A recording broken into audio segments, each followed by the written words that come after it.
Assalamualaikum warahmatullahi wabarakatuh. Alhamdulillahi rabbil alamin. Wa bihi nasta'inuhu ala umurid dunya waddin. Asyhadu an la ilaha illallah wahdahu la syarika lah. Wa asyhadu anna Muhammadan abduhu wa rasuluh. Allahumma salli wa sallim wa barik ala Muhammad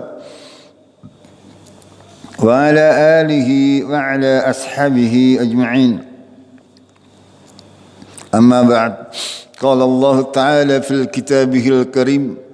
A'udzu billahi minasy syaithanir rajim. Ya ayyuhalladzina amanu taqullaha wa qulu qawlan shadidan yuslih lakum a'malakum wa yaghfir lakum dhunubakum. Wa ma yutingillaha wa rasulahu faqad faza fawzan adiman. Jamaah subuh rahimakumullah, marilah kita semuanya berusaha memanfaatkan akhir bulan Ramadan tahun ini yang sudah diberikan oleh Allah untuk kita masih diberi kesempatan untuk bisa berusaha memperbaiki amal-amal kita, berusaha memperbanyak amal-amal kita yang insya-Allah akan menjadi timbangan kebaikan yang sangat menguntungkan bagi kita kelak di yaumul akhir. Di akhir bulan Ramadan Allah menjanjikan kepada kita malam Lailatul Qadar yang di dalamnya satu malam terdapat kebaikan yang sangat banyak dan diberi pahala oleh Allah dengan pahala yang berlipat ganda. Makanya jangan biarkan waktu kita terbuang percuma. Kita gunakan siang harinya di sela-sela kesibukan kita untuk urusan dunia. Monggo untuk senantiasa bisa menyempatkan waktu untuk memperbanyak amalan-amalan mendekatkan diri kepada Allah Tabaraka wa Ta'ala. Malamnya kita menggunakannya untuk memperbanyak salat lail. Setelah kita salat tarawih, mungkin panjenengan bisa melanjutkannya dengan salat tahajud di rumah, dengan salat yang tidak terbatas jumlahnya. Ya, panjenengan bisa melakukannya tanpa dengan melakukan witir, karena kita sudah witir di sore hari. Panjenengan bisa melanjutkan dengan salat tahajud 2 rakaat salam semampunya. Monggo ini untuk bisa dimanfaatkan waktu-waktu di mana Allah menjanjikan keberkahan yang sangat banyak. Begitu juga mungkin dengan tadarus Al-Quran, membaca Al-Quran, baik membaca tanpa memahami maknanya ataupun membaca dengan tafsir, itu dua-duanya mengandung pahala. Akan tetapi untuk kita, khususnya kita yang belum memahami Al-Quran, akan lebih baik kalau kita membacanya dengan tafsirnya, dengan terjemah dan tafsirnya, agar kita sedikit-sedikit mengetahui makna daripada apa-apa yang diperintah oleh Allah di dalam Al-Quran. Jemaah rahimakumullah, kita masih akan melanjutkan kajian terkait tafsir Al-Quranul Karim, terkait ayat-ayat pada suratul Baqarah di akhir-akhir. Pada kajian kemarin kita sampai kepada ayat yang ke-271 terkait tata cara membayar sedekah, infak dan zakat.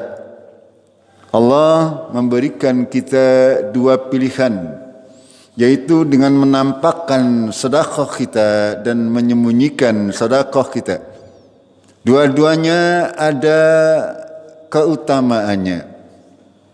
Para ulama sudah menjelaskan secara umum mana amal-amal yang harus ditampakkan agar terlihat syiar pada agama Islam. Di antara amal yang wajib untuk kita tampakkan adalah yang sudah kita laksanakan sehari-hari. Salat 5 waktu di masjid itu wajib untuk ditampakkan, wajib untuk disyiarkan agar manusia memahami itu. Begitu juga Jum'ah, begitu juga salat Jum'ah maksud saya, begitu juga salat Idul Fitri dan Idul Adha. Ya, sedangkan untuk bacaan-bacaan yang Al-Quran, ya panjenengan boleh mengeraskannya sedikit di rumah, atau boleh juga dengan sedikit melirihkannya. Dua-duanya diperbolehkan oleh Allah Tabaraka wa Ta'ala.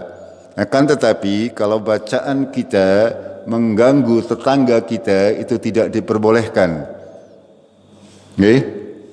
Kalau bacaan kita mengganggu, misalnya jam 2 malam ada orang membaca Al-Quran di masjid dicorong, yang lagi tahajud di rumah, jadinya gimana? Ya, tidak menjadi konsentrasi. Ini bukan membawa kebaikan, akan tetapi malah mengganggu. Kalau sebuah ibadah tanpa didasari petunjuk dari Rasulullah, mudorotnya lebih banyak daripada manfaatnya. Ini yang harus kita fahami. Itu yang harus kita pahami seperti itu, sehingga kita beribadah tahu tata caranya, tahu aturan, sehingga sesuai dengan apa yang diperintahkan oleh Allah dan Rasulnya. Itu secara umum seperti itu. Ketika kita melakukan infak, sedekah, zakat, maka boleh kita tampakkan untuk menunjukkan kepada manusia, menjadi pelajaran bagi teman atau kaum muslimin yang lain. Dan ketika kita menyembunyikannya dan menyerahkannya langsung kepada orang yang berhak, karena takut dengan keadaan hati kita, karena masing-masing manusia hatinya berbeda-beda. Ada yang kuat menahan godaan syaitan, ada yang tidak kuat, gampang atau mudah atau senang dipuji. Ada orang yang senang dipuji. Pada hakikatnya semua orang senang dipuji. Gini betul? Tapi pujian itu adalah racun. Ya, bagi orang-orang yang tidak bisa menangkalnya, pujian ini menjadi sesuatu yang merusak keikhlasan hati kita. Makanya kalau memang hati kita tidak punya rentan terhadap pujian, maka lebih baik amalan-amalan tersebut kita sembunyikan. Itu. Dengan amalan tersebut, dengan sedekah, zakat dan infak, maka Allah menghapuskan kesalahan kalian, ya, wahai kaum muslimin. Dan Allah mengetahui terhadap apa-apa yang kita kerjakan. Allah mengetahui, Allah itu khabir. Allah mengetahui semuanya. Siapa di antara kita yang sudah wajib zakat, siapa yang belum, Allah mengetahui walaupun orang lain tidak mengetahuinya. Ini yang harus kita sadari, bahwasanya Allah mengawasi kehidupan kita. Ya, dan itu semuanya akan berdampak bagi kehidupan kita fid dunya wal akhirah, di dunia dan akhirat. Kita lanjutkan ayat yang ke-272. Allah berfirman, "Laisa 'alaika hudahum walakinnallaha yahdi may yasha." Perkara hidayah, kata Allah, bukan urusan kamu hai Muhammad, akan tetapi Allah yang memberi petunjuk kepada siapa yang dikehendaki. Karena ini ayat terkait dengan zakat, sedekah dan infak.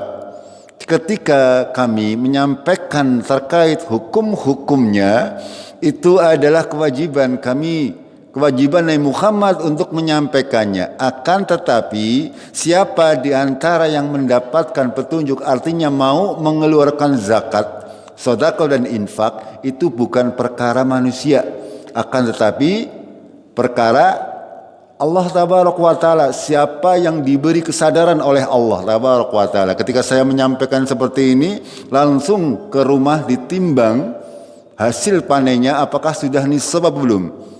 Ini Allah yang memberi petunjuk, bukan karena saya, bukan karena Nabi Muhammad sallallahu alaihi wasallam. Akan tapi karena memang Allah memberi petunjuk kepada orang tersebut untuk segera menghisab dirinya sendiri. Lalu mengeluarkan sebagian zakatnya, sedekahnya, infaknya di jalan Allah tabaraka wa taala. Maka di sini Allah menyampaikan, laisa 'alaika hudahum walakinallaha yahdi may yasha. Allah itu mempunyai dua hidayah, yaitu hidayat irsyad dan hidayat taufik. Hidayah irsyad itu seperti ini, pemahaman. Saya sampaikan kepada panjenengan. Panjenengan sudah memahami, ini namanya hidayah ilmu. Ya, hidayah pemahaman. Panjenengan sudah tahu dasar hukum terkait zakat, sedekah dan infak. Lalu yang kedua adalah hidayah taufik. Ini yang mahal. Ketika kita sudah memahami ilmunya, apakah Allah menggerakkan hati kita untuk mentaatinya? Makanya laisa 'alaika hudahum, bukan perkara kamu untuk memberi petunjuk, akan tapi Allah yang memilih di antara hamba-hambanya siapa yang diberi petunjuk, yaitu tergerak untuk membayar zakatnya, baik itu zakatul fitr ataupun zakat mal, zakat hasil pertanian, ataupun sedekah infak sunnah yang tidak diwajibkan. Artinya ketika belum memenuhi satu nisab, belum memenuhi nisabnya, maka kita diperintahkan oleh Allah untuk bersedekah. Tidak ada batasan. Itu kita lanjutkan. Wa ma tunfiqu min khairin fali anfusikum. Ini penegasan dari Allah. Apa-apa yang kalian nafkahkan itu bukan untuk Allah, tapi untuk fali anfusikum. Untuk siapa? Untuk dirimu sendiri. Paham gak? Ya, yang kita nafkahkan itu bukan, kalau kita memberikan kepada orang, syukur ada yang mau menerima. Karena bukan untuk hakikatnya, bukan untuk yang menerima. Hakikatnya ibu, apalagi untuk Allah, sama sekali Allah tidak butuh. Akan tetapi falian fusikum, untuk diri kalian sendiri, untuk kepentingan kita nanti di yaumil kiamah, agar kita selamat, agar kita dihapuskan dosa-dosa kita oleh Allah tabaraka wa taala dengan mengeluarkan zakat, dengan mengeluarkan sedekah, dengan mengeluarkan infak. Itu yang dimaksud oleh Allah tabaraka wa taala. Lalu kita lanjutkan.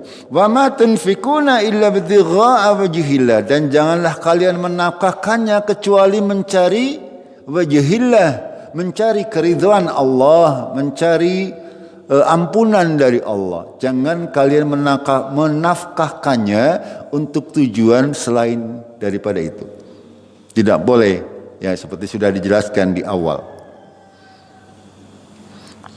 Lalu berikutnya, wa ma tunfiqu min khairin fayuwaffa ilaikum wa antum la tudlamun, dan apa-apa yang kamu nafkahkan di jalan Allah dari yang baik-baik, maka Allah akan mencukupkan bagi kamu pahalanya ataupun balasannya. Wa antum la tudlamun, dan kamu tidak akan dikurangi sedikit pun juga. Ya, yang panen 1 ton misalnya, ya, nanti yang 100 kilo ini tidak akan dizolimi oleh Allah, pasti akan dibalas. Ini janji Allah. Fayuwaffa akan dicukupkan, bahkan dilebihkan oleh Allah. Allahu yudha'ifu liman yasha. Allah akan melipat gandakan bagi siapa yang Dia kehendaki. Hanya memang ini butuh keimanan. Ya, butuh keimanan. Kemarin sudah kami sampaikan, kalau kita mau membuktikan kebenaran kalimat-kalimat Allah, maka kita harus mempraktekkan. Ketika kita sudah terbiasa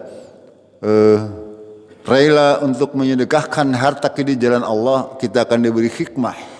Dan hikmah ini diantaranya adalah senantiasa bersegera untuk melaksanakan kebaikan-kebaikan ketika dia sudah memahami dan mempunyai kesempatan. Karena tidak semua orang diberi kesempatan. Tidak semua orang diberi harta yang lebih. Tidak semua orang diberi panen yang banyak misalnya. Itu. Kita lanjut. Lil fuqara'il ladzina ukhsiru fi sabilillah, untuk fakir, untuk orang fakir yang mereka terkurung di jalan Allah, la yastati'una darban fil ard, mereka tidak mampu untuk bekerja di bumi, di dunia. Ya, artinya di antara zakat tersebut kita sampaikan kepada yang berhak, yaitu orang-orang fakir. Orang fakir itu artinya kalau dalam istilah yang lebih mudah adalah penghasilannya sekitar kurang dari 50% dari kebutuhan hidupnya. Misalnya standar kehidupan itu adalah 100.000. Kalau orang tersebut sehari hanya menghasilkan 50.000, itu berarti dia tergolong sebagai fakir, tidak cukup. Ya. Lalu miskin yang seperti apa? Itu kata para ahli itu secara mudahnya yang penghasilannya 50.000 ke atas sampai belum 100.000. Artinya kalau penghasilannya baru 99.000, ini masuk kategori miskin. Itu secara umum seperti itu, agar lebih mudah saja. Ya, artinya fakir ini benar-benar kurang. Kalau miskin ini kurangnya semending lah. Ya, harusnya oleh 100.000 kur oleh 95.500, berarti kurang. Itu seperti itu. Gambaran antara fakir dan miskin biar tidak bingung panjenengan. Ya, fakir itu sangat kekurangan, kalau miskin kurang tapi ya kurang semending. Itu tidak sesuai dengan batas minimal. Itu yang disampaikan oleh Allah kepada kita semuanya, dan di ayat lain Allah sudah memberikan gambaran ya bahwasanya untuk zakatul fitrah memang lebih diprioritaskan untuk fakir miskin, sedangkan zakatul mal itu memang ada 8 asnaf yang sudah kita fahami bersama-sama. Fakir miskin dimasuk di dalamnya ada lagi fisabilillah, ada lagi amil. Ya, amil itu bagi yang memang tugasnya diberi tugas oleh pemerintah untuk hanya mengurusi zakat. Ya, kalau hanya kita nanti adalah panitia pengumpulan zakat fitrah, bukan amil, sehingga tidak berhak untuk mendapatkan jatah fitrah. Ya, itu seperti itu. Kita lanjutkan.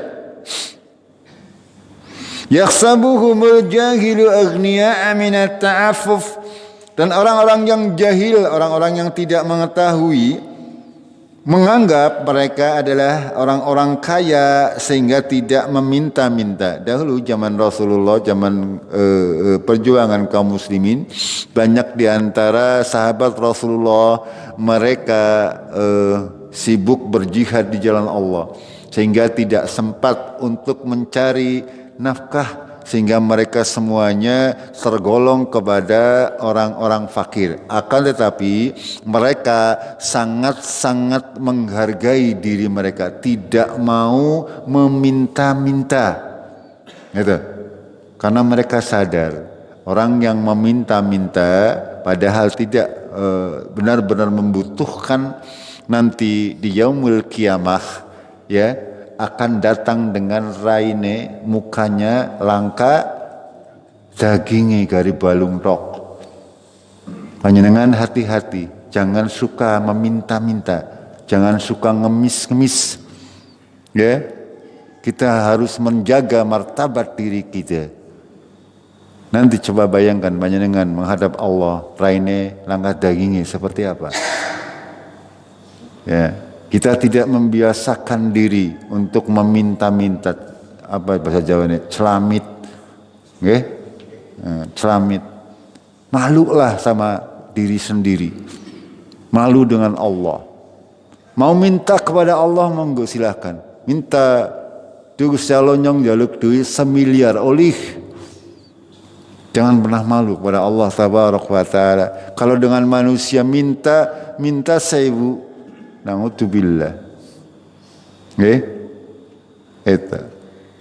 Para sahabat radhiyallahu anhum mereka sangat menjaga, makanya disebutkan oleh Allah, ta'rifuhum bisimahum la yas'aluna an-nasa ilkhafa. Kamu mengenal sifat-sifat mereka. Mereka tidak akan meminta manusia dengan memaksa. Itu. Tidak akan meminta karena menjaga harga diri mereka semuanya. Lalu di akhir ayat ini Allah berfirman, "Wa ma tunfiqu min khairin fa innallaha bihi alim." Dan apa-apa yang kalian nafkahkan dari yang baik-baik, maka ketahuilah bahwasanya Allah mengetahui. Ini yang sering ditekankan oleh Allah tabaraka wa taala. Allah itu mengetahui apapun yang kita lakukan. Jangan takut akan berkurang. Pasti akan yuwaffa, kata Allah, akan dicukupkan. Walaupun secara matematika berkurang, akan tetapi imanilah bahwa itu lebih baik. Ini hal-hal seperti ini memang bukan perkara kita. Ya, hidayah taufik tadi bukan perkara kita.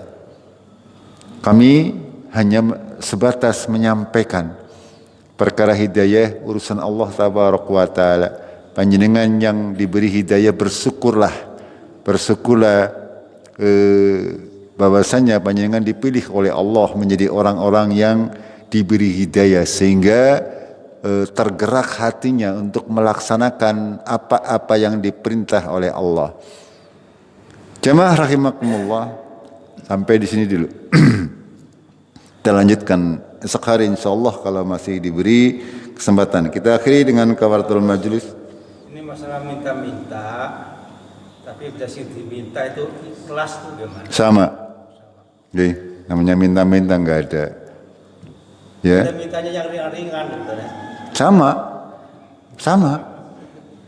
minta yang ringan, yang berat, yang sedang. Makanya kita terbiasa menjaga diri. Ya, menjaga diri. Orang perempuan minta gandul ibaratnya. Misalnya kan ringan. Ya, ketika itu meminta-minta berarti itu adalah menghina diri kita sendiri. Itu. Ya usahakan aja njaluk mulane sing duwe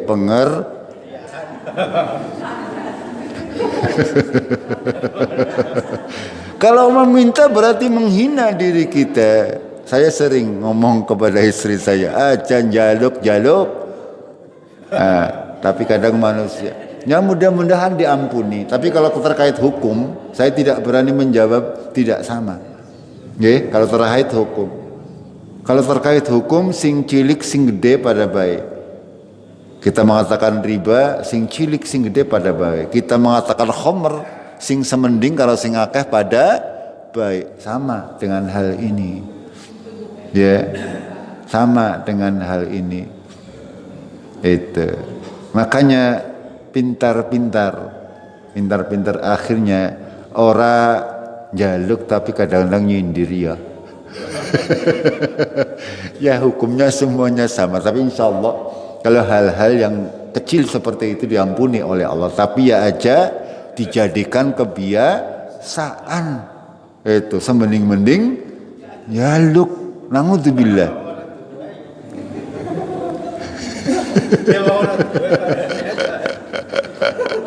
Ya monggo. Ini semuanya. Ya kalau terkait sesuatu hal yang seperti itu yang monggo. Yang monggo. Kalau memang yang punya juga ridho ya, malah senang dijaluki. Ya. Mungkin seperti itu. Akan tetapi aturan Allah itu pasti yang terbaik. Itu walaupun hal sepele gandul anggar panjenengan jaluk ke sabentina ya ngedumel baen gini mboten. Iya. Hal seperti itu harus kita sadari.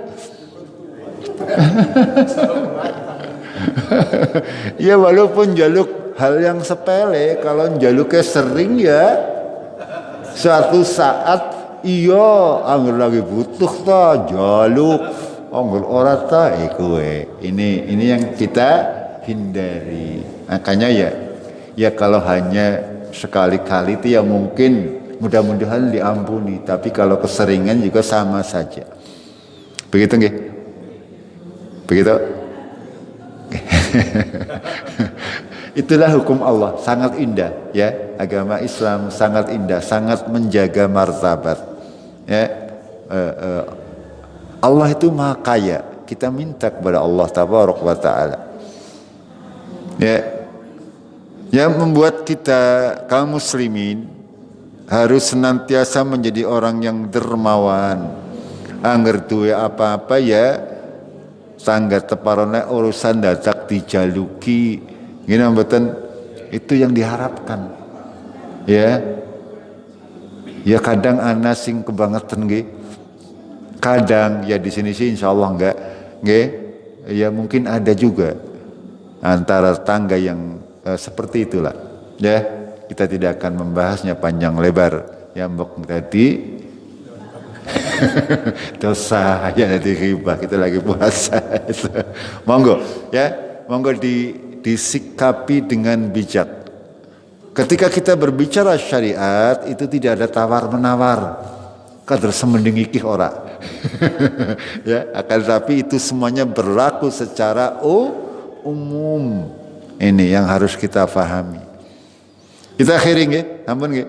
Kita akhiri dengan kawartal majlis. Subhanakallahumma wa bihamdik asyhadu an la ilaha illa anta astaghfiruka wa atubu ilaik. Assalamualaikum warahmatullahi wabarakatuh.